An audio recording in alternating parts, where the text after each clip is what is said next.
my good friend Scott Bang stopping in to say hello. Scott, how are you? I'm good. Miles, thanks for having me.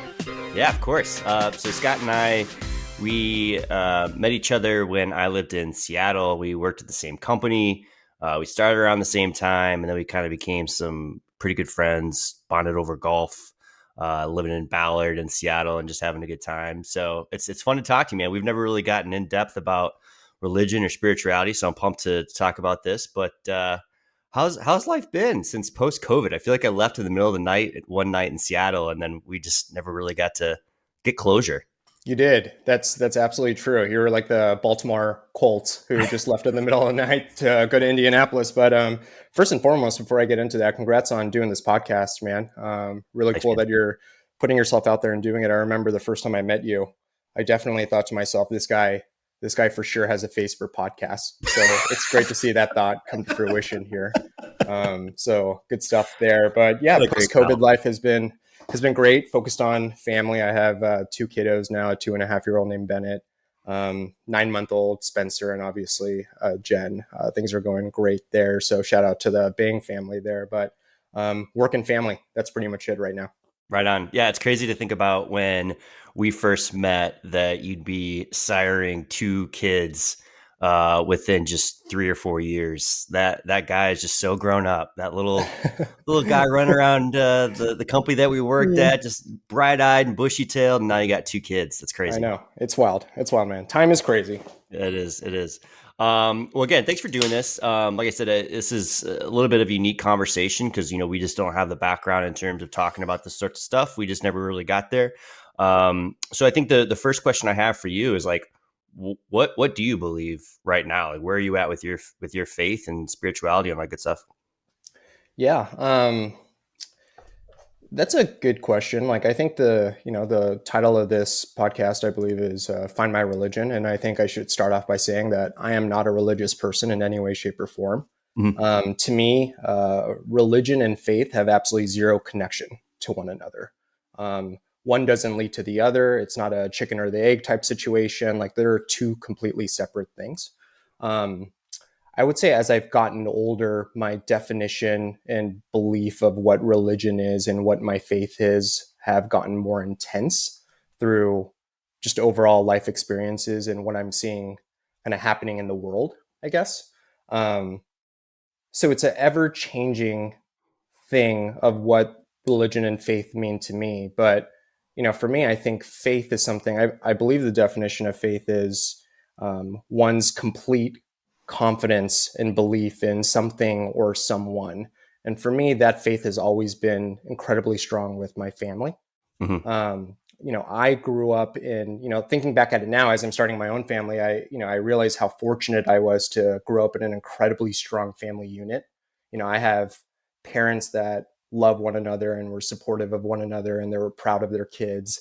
I have a sister that was both a teacher and mentor and who is, still my best friend to this day. So the faith that I have in my parents and my sister was enough faith that I could possibly have, and anything outside of that seemed, exuberant and seemed unnecessary, really. So I've always put my faith in my family and the values that were kind of taught to me, and that's been enough to get me through at least 35 years of life so far. Sure. So, was this something um, that you grew into? Like that you like? Do you remember a time where like you actually kind of put these things together, and that's what made sense? Yeah, I mean, I guess growing up, like it's always been my dad, who is a carbon copy of me.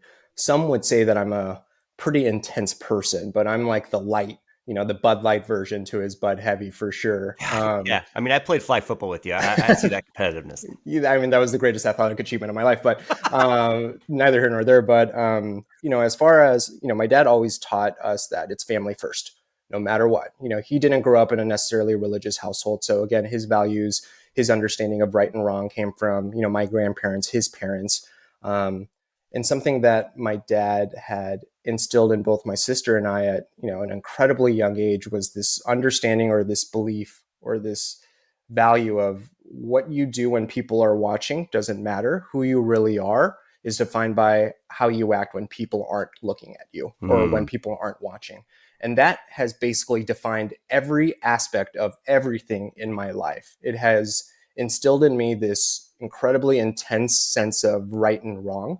Um, and I don't say that as a humble brag. I actually think it's a detriment to me as I've gotten older because, if I see something that's unfair happening or inequality happening, or if I see something that, someone doing something that they shouldn't be doing, it's borderline paralyzing now. And you can imagine in today's social climate, there's a lot of things happening that are unfair. I'm not saying that it wasn't happening 100 years ago or 200 years ago, but it's just access to seeing it happen on small and large scale is just never ending. And for someone who, um, like has that intensity like I do, sometimes it's hard to remain mentally vigilant and mentally strong like during those times. So that right or wrong has, again, that's kind of the primary value that was always instilled in me. So when I think about religion, I didn't grow up in a religious household, so I associate religion to those that I knew were religious and how they conducted themselves,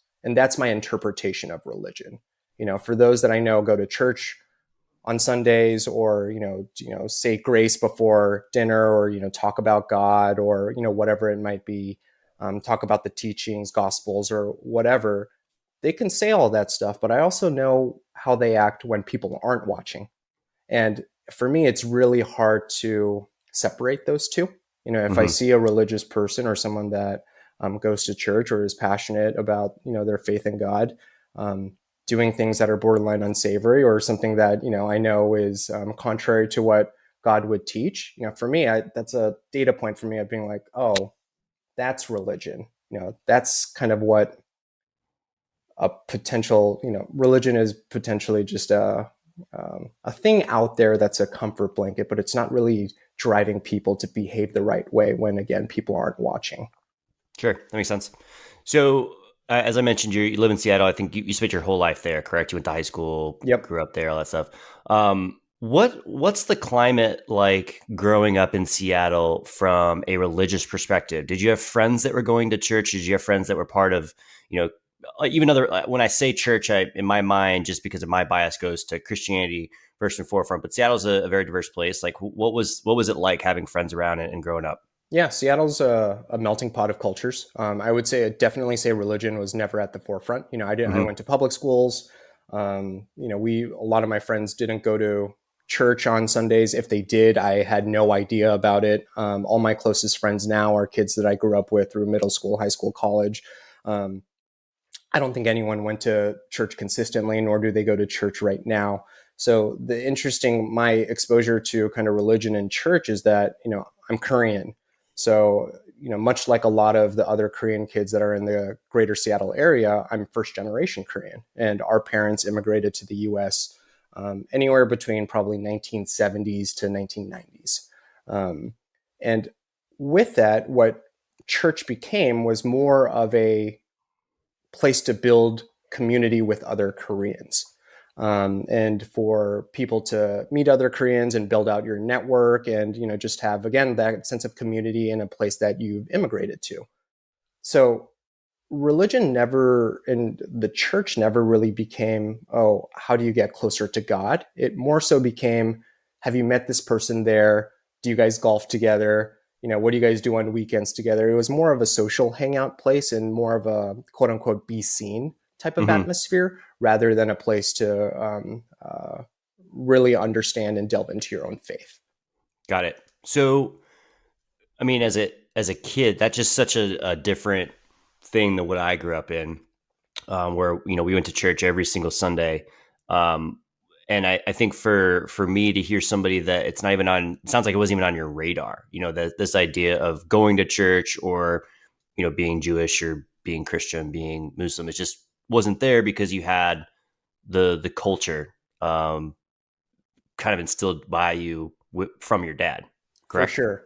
That too. And you kind of mentioned, Seattle's a really diverse place too, right? So there are Middle Eastern people, Indian people, Asians, white folks of all, religions and things like that. So it was never, a lot of Jewish people as well. So it was never just, one dominant race or anything like that. You've met so many people from so many different places doing their own thing that it never really crossed my mind that, oh, this person practices Hindu or this person's Buddhist or this person's Protestant or anything like that. That's the last thing that we would ever kind of think about. It just became a little bit normal that everyone has their own beliefs, but you really don't get into that deep of a level here. Got it. That makes sense. So you mentioned, you're Korean. Your family is first. Your first generation, or your dad First is first. generation. Okay. I'm first generation. Yeah. So coming over to the U.S. and the States, were they involved in the Korean church and when they first came here, No, they or not weren't. at all? No, not at all. And, And so when you talk about that sense of community, is that just kind of, historically what happens for immigrants coming in is that they use the church as a place of community and culture? yeah, as a meeting place, Yeah. basically. And then there's a much more complex answer to it that, will potentially take us down a rabbit hole. So I'll just kind of stay at this 30,000 foot area. There's the socioeconomic complexity of the Korean culture as well, as it associates with, those that go to church. The Korean culture is, um, uh, success is very important, and to be seen as successful is very important within, just overall Korean culture. And you could kind of notice that within, there are a lot of Korean movies that are, becoming mainstream here in the United States. Parasite was a recent one that, won So awards good. and things like that. And most of Korean movies have to do with this theme of chasing glory, chasing money, being super, super successful and rich. That's Korea was a third world country, less than 50 years ago, 60 years ago, and now they're a top 10 GDP country. So they're kind of torn between this holding on to your older beliefs and traditional ideals with modern day chase of paper, basically. Hmm. And that has added an interesting layer to the church scene here in the greater Seattle area amongst the Korean community, because not only, is the church a place for community, it potentially becomes a place for competition as well. Right. Hmm. And, as a child, I'm witnessing all of this play out in front of me. And as I, again, not being religious myself, only seeing how other people are acting, how other people are behaving, that was a tremendous turnoff for me on religion, especially with, as I was getting instilled that strong sense of right and wrong and how to behave and how to be humble and all of those things. I started associating kind of the Korean cultural aspects to general religious beliefs and thinking that, oh, all religious people kind of tend to act like that. And they're using religion as a facade to, do whatever they potentially want to do. And that belief is still actually I still hold that belief a little bit right now. And I think a lot of what's happened within the last, let's say, 6 or 7 years, in our political climate, probably starting close to 2015, that belief has started to get stronger for me again.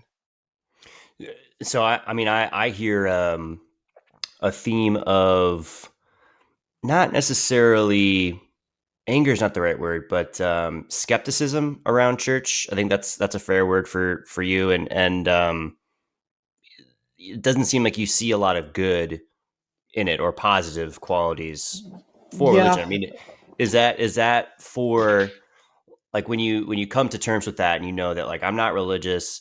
I saw all these things kind of play out, the competition thing that you mentioned. Is there any sense of, like, I want to go see what else is out there, or is it just like religion? It's just not for me. The yeah. yeah. Skepticism is a great way to describe it. I'm a natural skeptical person, so there's also that too. So, skepticism within religion is, it's pretty spot on, and it's at the end of the day, I don't care what happens to me when I die. Mm, Like I hmm. don't. And I have every year that's passed in my life, I've grown more and more comfortable with that fact. And there's something that's slightly disturbing to me about how we spend our 75 to 90 years on this planet determines what happens to us for the rest of eternity. regardless of if that's true or not, I have a really hard time accepting that right now. And I also have a really hard time accepting um, these conditions that come along with religion, which Mhm. is, again, with the values that my parents instilled in me, the values that I'll instill in my kids, how I want other people to be treated regardless of their sexual orientation or their nationality or whatever it might be.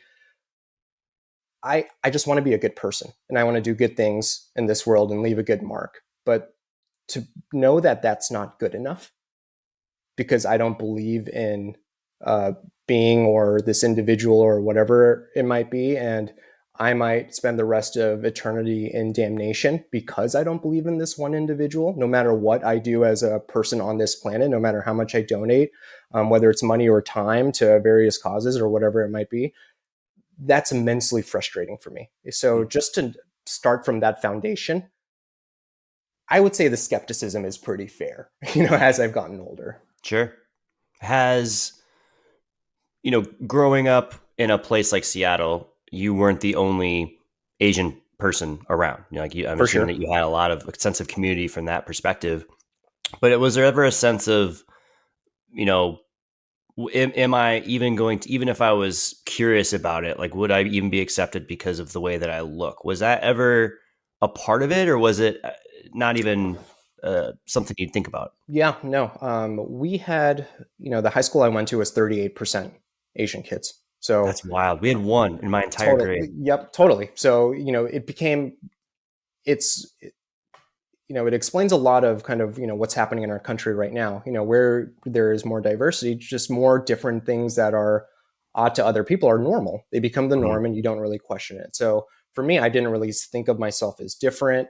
I didn't think of myself as non-American or anything like that. The community was there. I would say the one interesting thing for me is because I had such a strong skepticism towards the Korean community, as it relates to church and just general behavior. I felt more of an outsider within the Korean community than I did with anyone else. Oh, interesting. Yeah, and that was, that's a little bit of a challenge when you're growing up in a place where 35, 36% of your graduating class or your high school is Korean kids. Hmm. And I myself look Korean, am Korean, but yet I feel this huge void and disconnect with the Korean culture back when I was growing up, Sure. probably all the way to college.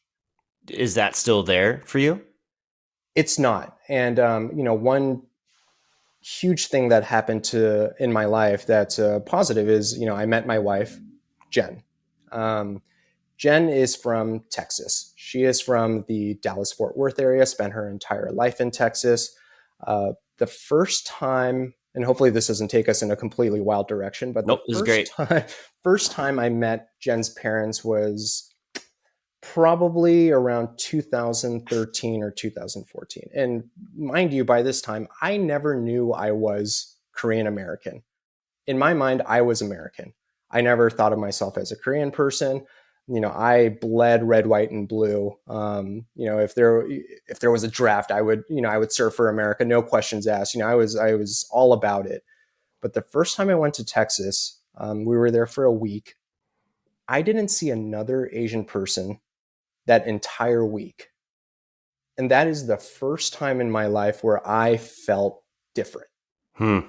And it brought an immense sense of frustration to me because I'm in Texas. If you go to Europe or if you go to another country, probably if you ask any individual, like, what do you know about the United States? They'll probably start with something regarding Texas, Cowboys, or New York, or something like that. I'm in a place that is more America than America could ever be, but I'm not recognized as American there. And something happened where we went to a really nice dinner. So I was kind of dressed to the nines as someone would in Seattle, probably khakis. I know you made the joke about capris, but I think they were long pants. Um, But real quick, Scott asked what types of pants he should wear as a joke for the podcast, and I said, "Your normal capris, pal," because I was just capris myself. So yeah, but long pants for this one, thank God. Um, And then after the nice dinner, we went to a dive bar that Jen and her friends had gone to a lot when they were in high school, and it's called No Frills Grill. And this dive bar is in the middle of absolutely nowhere. And again, I'm in khaki pants, a nice button-down shirt, the hairstyle. I'm looking pretty good here, feeling pretty good. And I walk into this bar, and it was as if music stopped. Get that record scratch, like, Yeah, 100%. There. First off, this bar it's dimly lit. People are smoking cigarettes inside, which I don't even know if it was legal at that time. I have no idea, but people were smoking cigarettes inside. Cowboy hats galore everywhere, and every single person in that bar looked at me. hmm. And I that feeling I had at that moment um, was a feeling I hope my kids never have. Yeah. And that I actually looked over at Jen and I was like, "Why did you bring me here?" Mm. And That's that was an immensely tough time because again, I'm this prideful American kid, um, and then for the first time in my life, I realized I wasn't accepted as an American. So I actually, when I got back from that trip, I met with my dad for lunch, and I told him, I was like, "Dad, this happened to me. Like I go to Korea and I am not recognized as a Korean person.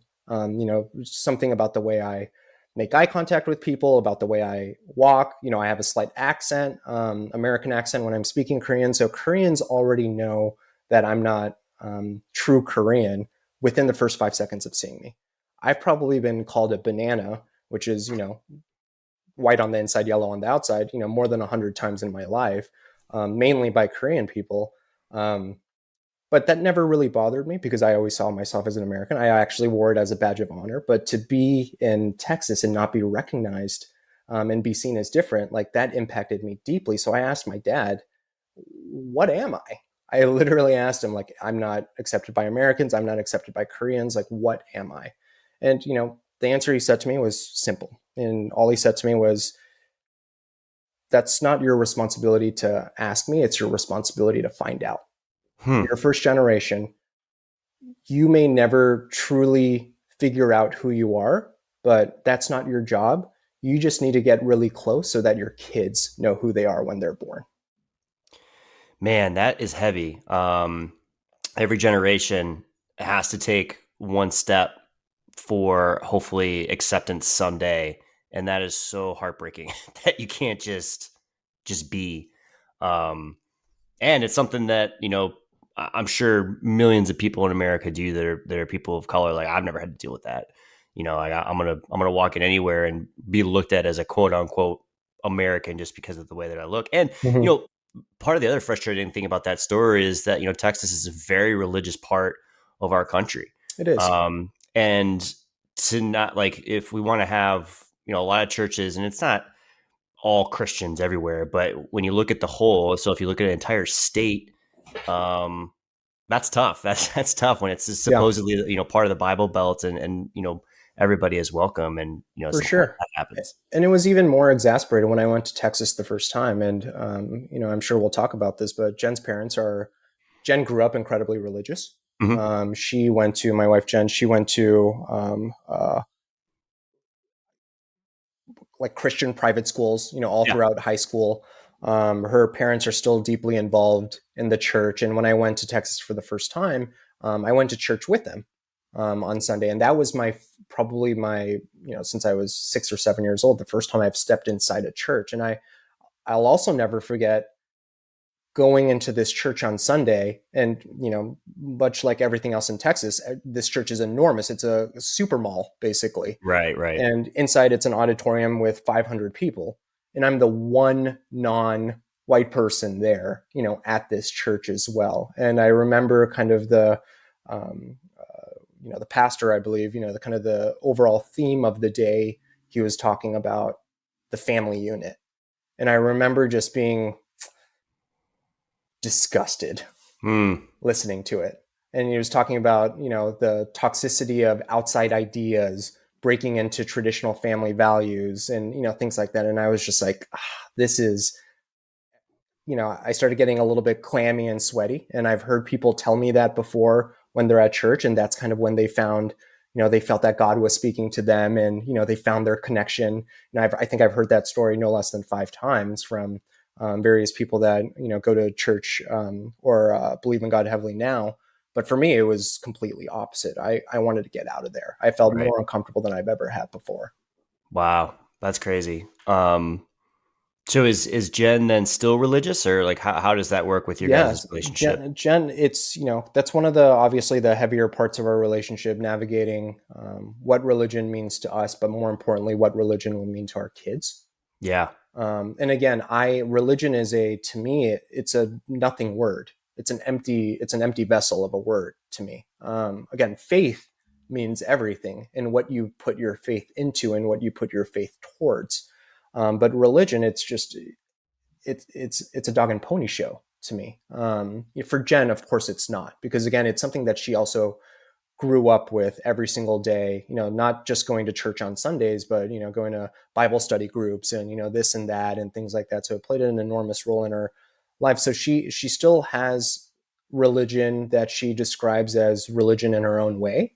She says she speaks to God in her own way. She doesn't have to go to church to do that. Hmm. Um, but saying that to a completely non-religious person who, I'm not religious, but I can't necessarily say whether, I don't also think that, I'm not going to sit here, Miles, and say God isn't real. I can't say that. I'm not going to be as silly enough to say that. Like, all of this happened somehow, and God may be one of the reasons it happened. I'm not entirely sure. But still, when Jen says that, I'm kind of like, you might be talking to yourself there.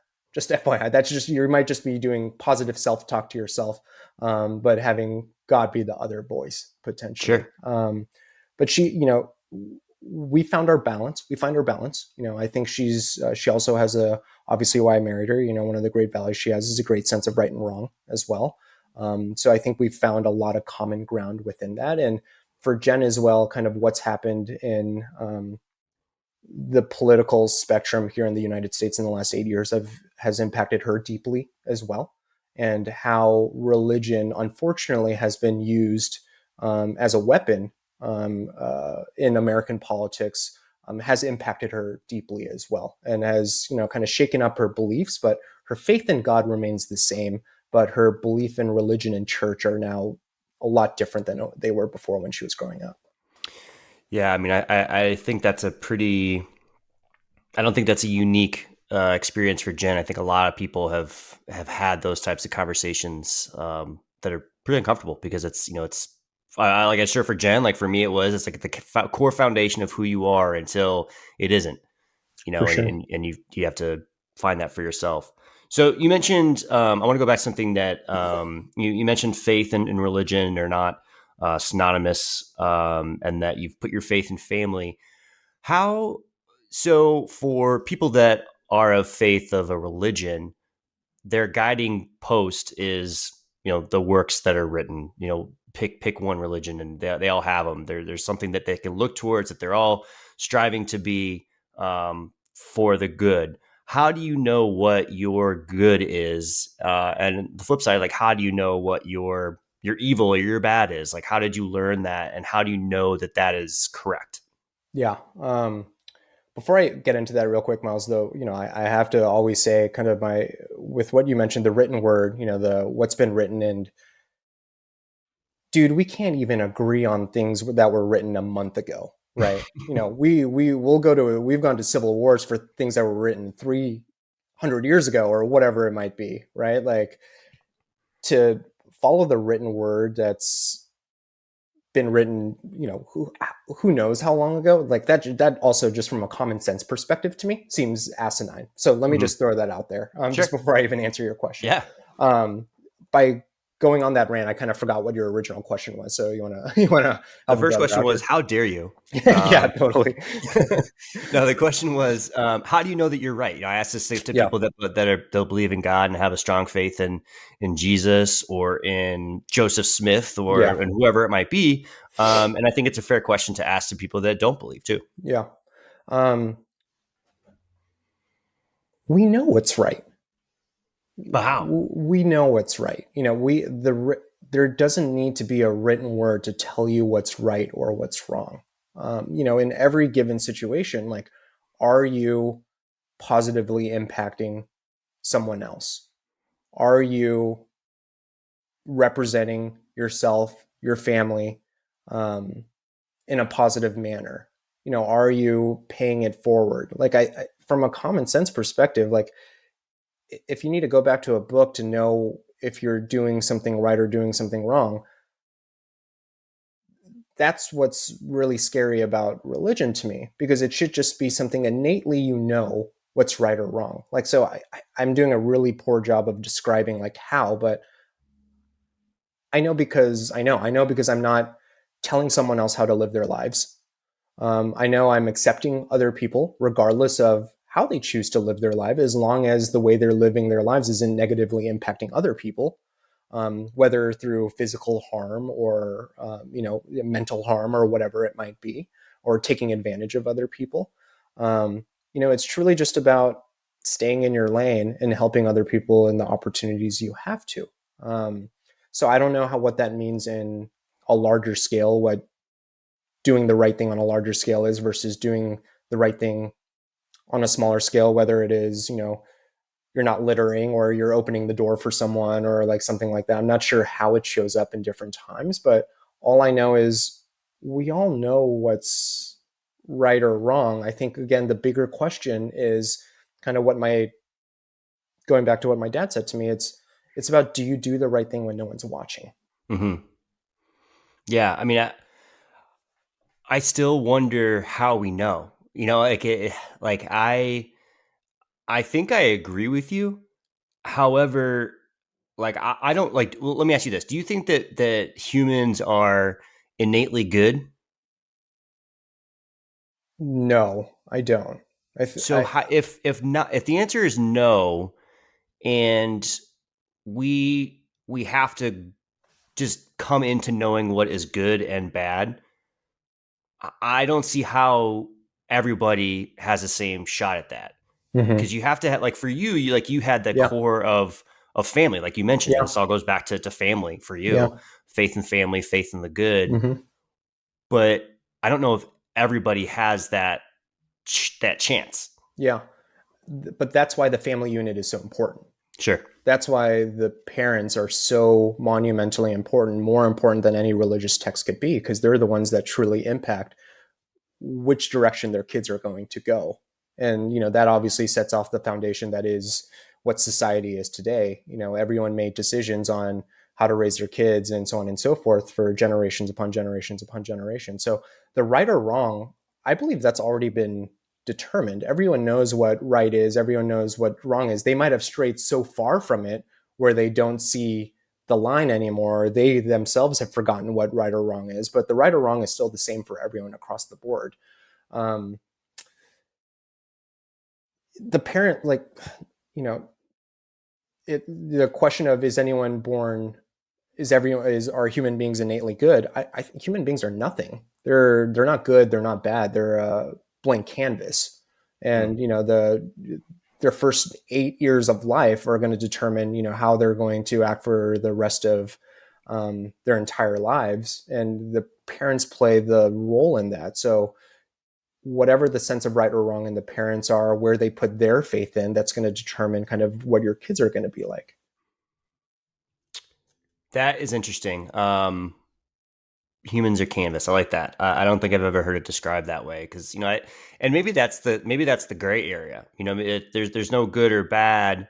There is, because good and bad can overlap a little bit for different people. Mm-hmm. For my good Pete could be giving money to a homeless person, and somebody else could think like, well, that's a waste of your time, that's a waste of your resources, but they still want to help out that person. So there's like the gray area of like, all right, well, like the how, I guess, is the thing. Like, so maybe it's we there people know what the good and the bad is, but they don't know how to then enact what is good and bad.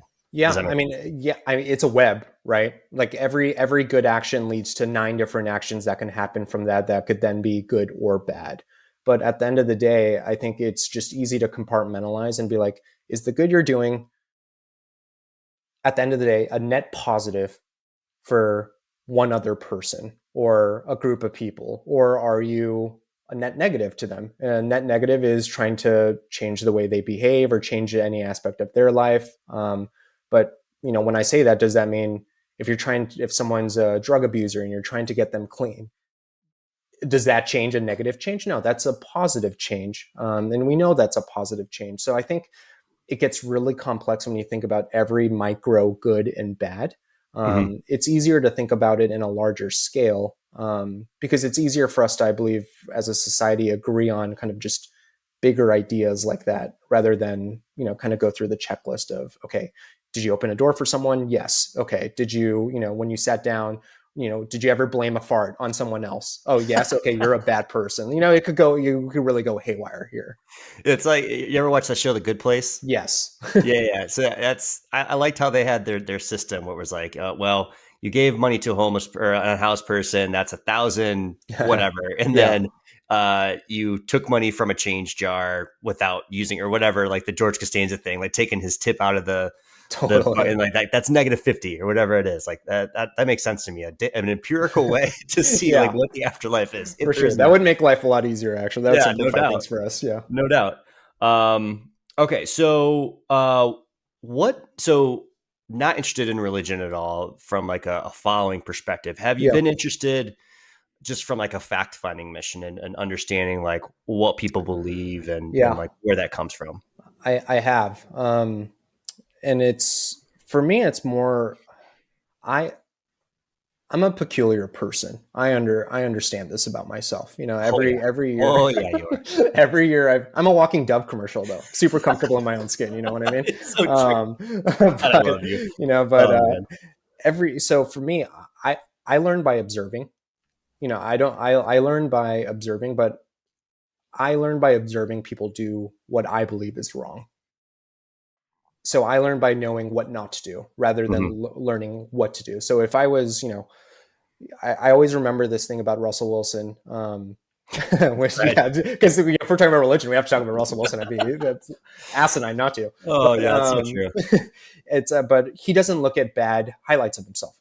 He only Hmm. looks at positive stuff because he's a person who operates on positive reinforcement and things like that. I am the complete opposite. I operate on seeing the worst of myself and knowing what not to do to not repeat those mistakes over and over again.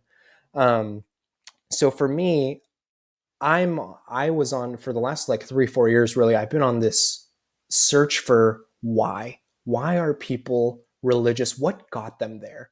Because I fundamentally believe that something must have happened for you to be in this place to put so much faith in a power that you don't truly know exists or doesn't exist. To me, it's really I'm really interested when I meet someone who goes to school, masters, super successful in their field, um, but how can they still believe in God when they know the math and science behind everything? So the one story I'll share is, again, Jen, my father-in-law, he's an incredible person, great person, very religious, but we've had some really penetrating conversations about religion. But it's still on the other side of it. I'll give him a handshake and, always think of him as a great person. But he's very involved in the church. He was also, at some point in his career, one of the top meteorologists in the country. So Oh he's a damn. scientist. He's a scientist. He knows why storms happen. He knows how hurricanes happen, path of destruction. He knows the science and math behind everything. So I asked him the question: if you know the science behind everything that's happening, every natural disaster that's happening, how could you ever call something an act of God? You know why it happened. And his answer to that, he thought really long and hard about it, and his answer to that was, um, "There's always something we don't know. There's always going to be something that we just don't know the answer to, and that's God's work." And respectfully, I could not disagree with that more. Hmm. The world was flat before until it wasn't. Right? There's always something that we're not quite ready yet to learn, but we are going to learn it, no questions asked. And to for a scientist to be comfortable with saying that, oh, this unknown here, no, there's no formula or equation around it. That's just in a nebulous thing that's controlled by a higher power. That's immensely frustrating to me. Yeah. And so that was one of the things that, I've asked that question to quite a few people. Another individual I met was a Texas Ranger, not a baseball player, but like Walker, Texas Like Ranger, Walker. Chuck Yeah. Norris. Yeah. By the way, Um, his partner just passed away. he The did. guy, yeah, I met him when I was in like third grade, so it was a tough day for me. That's awesome. I actually don't know him as well for not awesome. It's awesome that you met him. I actually don't Yeah. know him that well for Walker Texas Ranger, but he was one of the backseaters in Top Gun, the original Top Gun movie, and I'm Oh, I didn't obsessed know with that. Top Gun. So yeah, he Sure. was Sundown. But this Texas Ranger, he worked himself really high up. He has multiple pictures of him shaking hands with George W. In his office and stuff like that Yep. in Texas. And I talked to him. You've seen horrific things happen. You've been involved in a lot of horrific things. Um, you see, pregnant drug abusing moms still, using drugs while they're pregnant, and drug houses and all of these things. Where's God for these people? Like, how, if what you're saying about God is true, how can He let these people suffer like this while those that are affluent enough and going to church on Sundays, before watching football, their connection to God is so great? Where is God for these people? And again, his answer was more a little bit on the high level side of, hopefully there are people around them that will um, help them find God. God has warriors all over that are going to hopefully, help them find the right direction. And, they have to, God's never going to, and give you the answer. You kind of have to read between the lines a little bit and lead yourself to find God. And it was kind of a lot of that stuff. But again, to me, that didn't hit at all. It was also another incredibly frustrating point. And I'll mention this very last thing here, Miles, is, I asked someone the question of who's, very religious. I asked the question of like, hey, do you think I'm a good person? Do you think my sister is a good person? Do you think my parents are good people?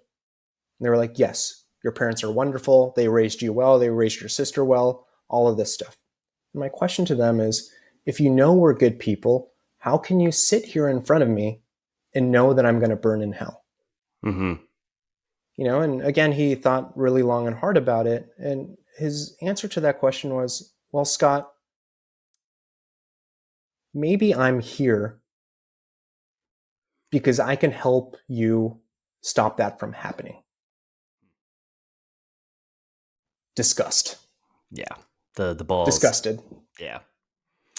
Yeah, that's tough, man. I mean, and I can kind of see that sort of like mindset.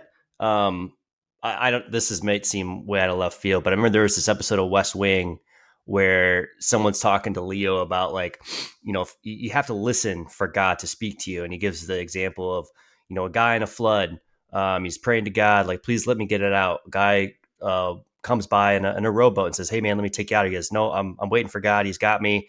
Helicopter comes. He says, "No, I'm waiting for God. He's got me." Finally, the water rushes up. He dies. He gets to heaven, and he's like, "Why didn't you save me?" He said, "I sent a rowboat and a helicopter. What else? What else could you want?" So it's like Yeah. he's not talking directly, but he's talking through people. Why couldn't that be true? Like why isn't that so outrageous?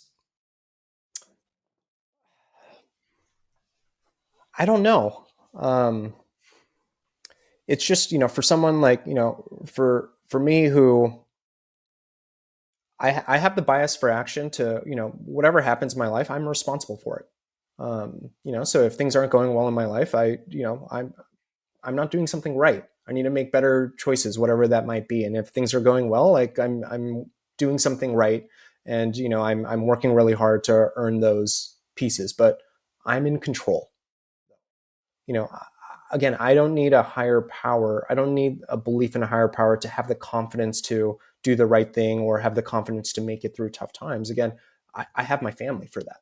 Sure.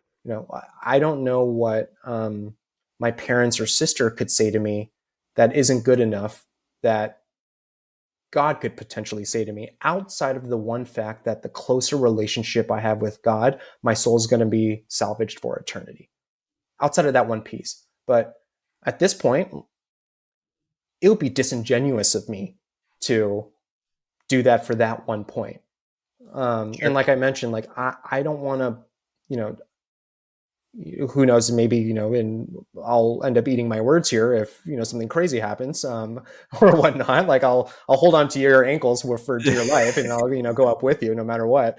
But I can't just believe in something to save myself like that. It Yeah. seems too disingenuous. And I think a really interesting thing is kind of happening with my dad, who, again, my dad is not religious in any way, shape, or form, but he's old now, and he has, various health issues and things like that. So, who knows how many good years I have with my dad remaining. But it's really interesting to see my dad's mentality changing.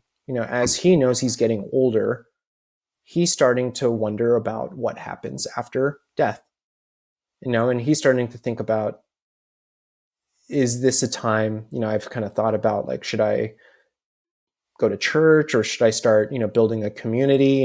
He's kind of, he even made a really um, sobering comment of, like, at this point, I don't even know who's going to be at my funeral, Oh man. and he's kind of thinking about a lot of things like that. So that, it's a frustrating thing to hear, not only just as a son and just generally as your father, as you're watching your parents get old. Like, we all Sure. know that's really difficult, but it's another data point for me that's religion. As my dad's getting closer to the end of his life, um, he's starting to really worry about what's happening. But his initial thought is like, oh no, like, what do I do now? Like, should I believe in God now? Like, is that going to make, bring him solace as he's kind of thinking about what's next, and as he's thinking about his own mortality and things. And it's really interesting to see my dad go through that, because my dad, if podcasts existed 40 years ago and he was, talking to you about the same thing, he would be more passionate about all the points that I have than I have myself right now. Right. Sure. So again, that's, also made me wonder, is religion, I think there is a place for religion, because again, not everyone has that family unit. Not everyone has the community around them. Not everyone is born in Bellevue, Washington, where, the socioeconomic status, kids in high school are driving Mercedes and Beamers and things like that. I get the rest of the world is not like that. And there are places where you need to put your faith into a higher power just so you can wake up in the morning and get through your day again and again and again. But outside of that, that ability to maintain the masses and keep them at bay, and to bring kind of just positive energy and positive thoughts to an otherwise, dire situation, it it reeks of selfishness Hmm. to me. It reeks of, okay, this is about me now. How do I save myself now? Got it. I And for think, me, it's frustrating.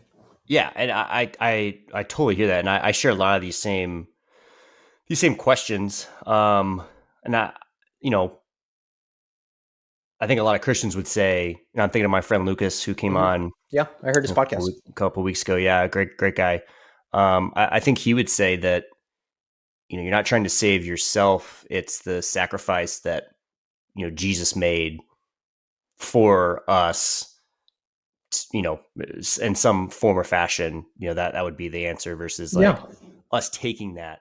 But, I think, my grandma, when her mom died, I remember her saying, I just can't imagine not believing in God, because how do I know that I won't see my mom again? Or how do I know I won't see X person or her brother, her husband that passed away? And I think it goes back to what your point was about, like, that comfort thing. And like, if you don't have that family unit, if you don't have that foundation, that can be a place for you.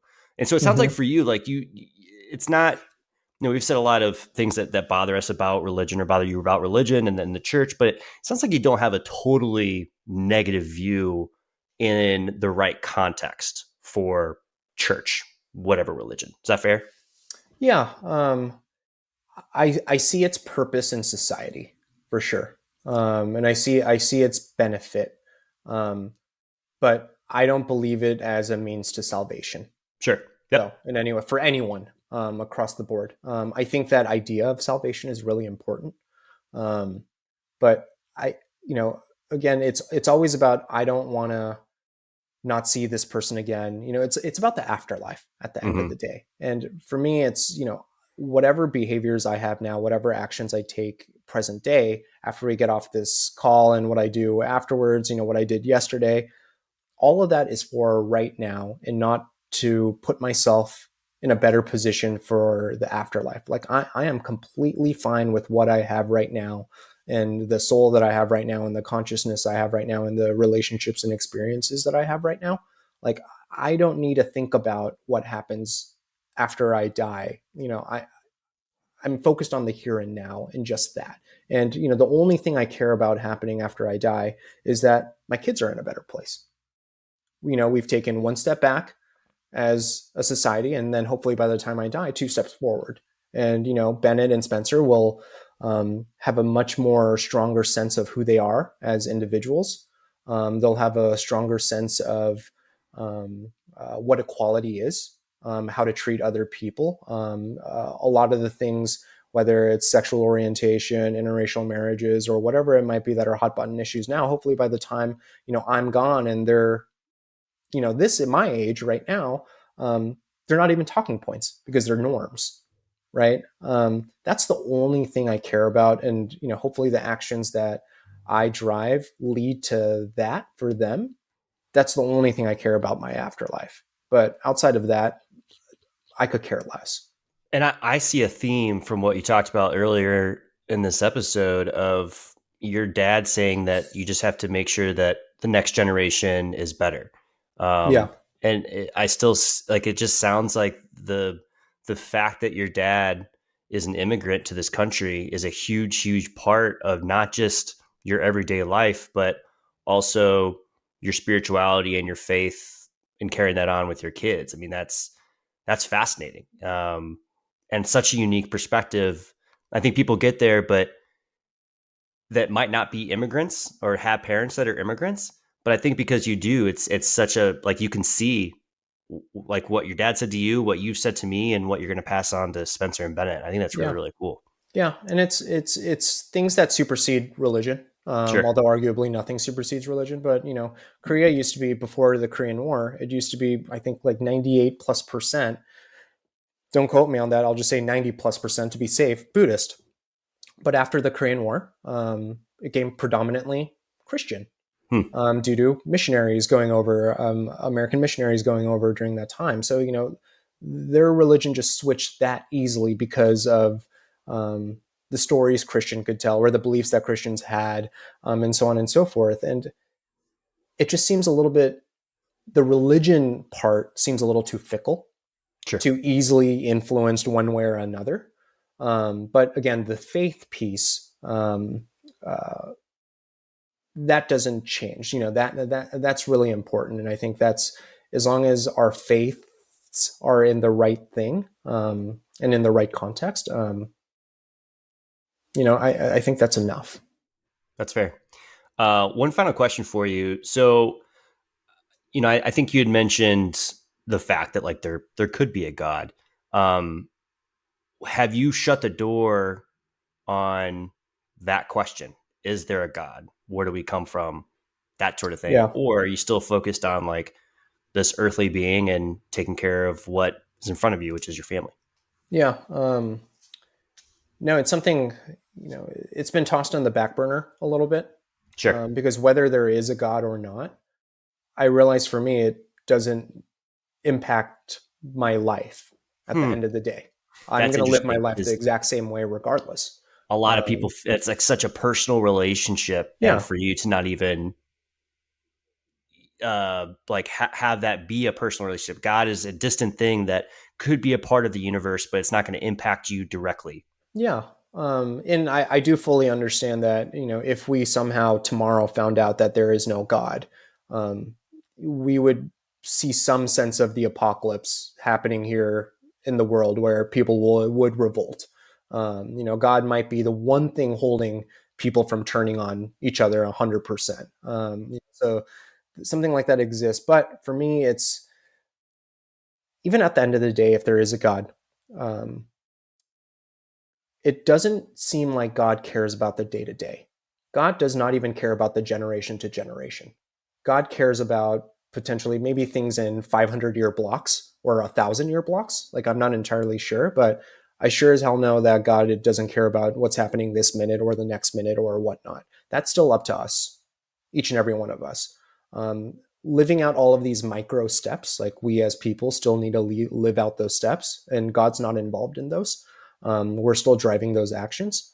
So knowing that or believing that, again, it just really doesn't matter if there is a God or isn't a God, or why we're here. That question of why we're here, or how did we get here, that's less important to me because it doesn't help my kids in any way, shape, or form. Sure. Yeah, I think that's totally fair. Scott, this is awesome. Thanks for doing this. Yeah, absolutely. This is it's a good topic to talk about.